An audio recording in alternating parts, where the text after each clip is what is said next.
जय हिंद। आज हम प्रश्नोत्तर करेंगे क्लास 9 हिंदी क्षितिज भाग 1 का पाठ 8 ललद्ध। काव्यखंड है वाक। प्रश्न अभ्यास से पहला प्रश्न है, रस्सी यहाँ किसके लिए प्रयुक्त हुई है और वह कैसी है?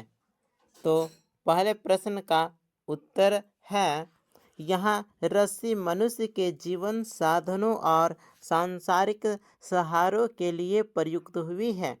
यह रस्सी कच्चे धागे की है, अर्थात यह कमजोर और भरोसे के योग्य नहीं है। कवित्री कहना चाहती है कि संसार के सहारे भगवान तक पहुँचाने में सक्षम नहीं है। प्रश्न संख्या 2 प्रश्न है, कवित्री द्वारा मुक्ति के लिए किए जाने वाले प्रयास व्यर्थ क्यों हो रहे हैं? उत्तर होगा, कवित्री के प्रयास इसलिए व्यर्थ हो रहे हैं क्योंकि वह बाहरी साधनों और दिखावटी प्रयासों पर निर्भर हैं। जैसे कच्चे सकोरे से पानी टपकता है, वैसे ही अधूरे साधनों से मुक्ति संभव नहीं होती।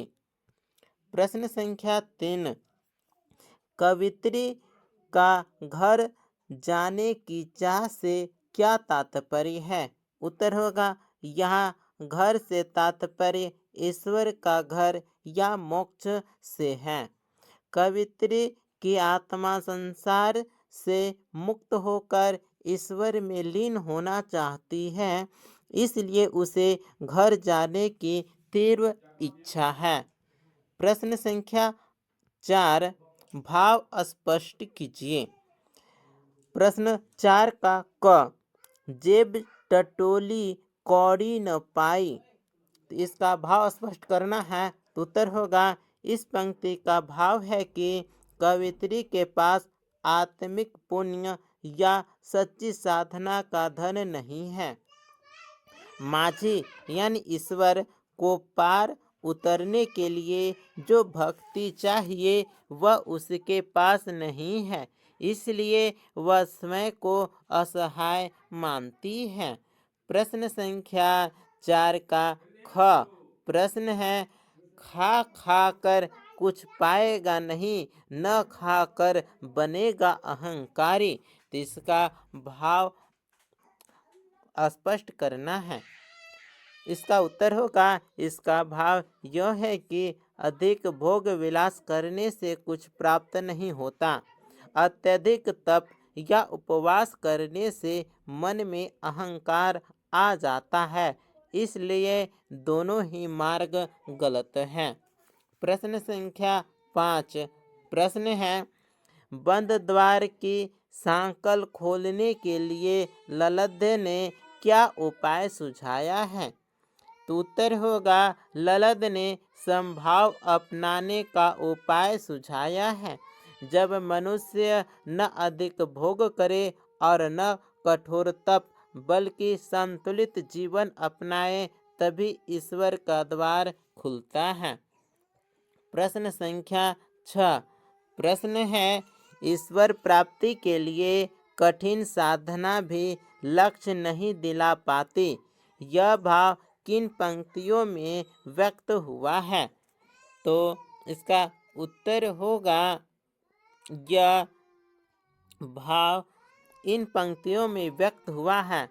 आई सीधी राह से गई न सीधी राह, सुसुम से तू पर खड़ी थी, बीत गया दिन आह। इन पंक्तियों में बताया गया है कि हठ योग जैसी कठिन साधना भी ईश्वर तक नहीं पहुंचा पाती। प्रश्न संख्या 7, प्रश्न है, ज्ञानी से कवित्री का क्या अभिप्राय है?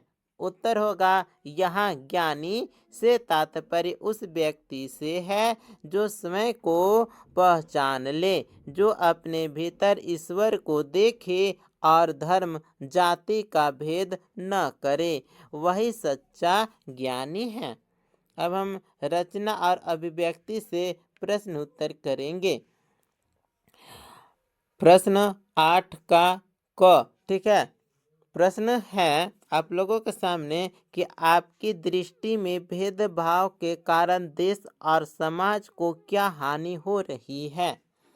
तो 8 के क का उत्तर होगा भेदभाव के कारण समाज में झगड़े, हिंसा और असमानता बढ़ रही है। इससे देश की एकता कमजोर होती है और विकास में बाधा आती है। प्रश्न 8 का ख प्रश्न है आपसी भेदभाव को मिटाने के लिए अपने सुझाव दीजिए। तो उत्तर होगा अपना सुझाव इस प्रकार से है। पहला, सभी को समान अधिकार और सम्मान देना चाहिए। दूसरा,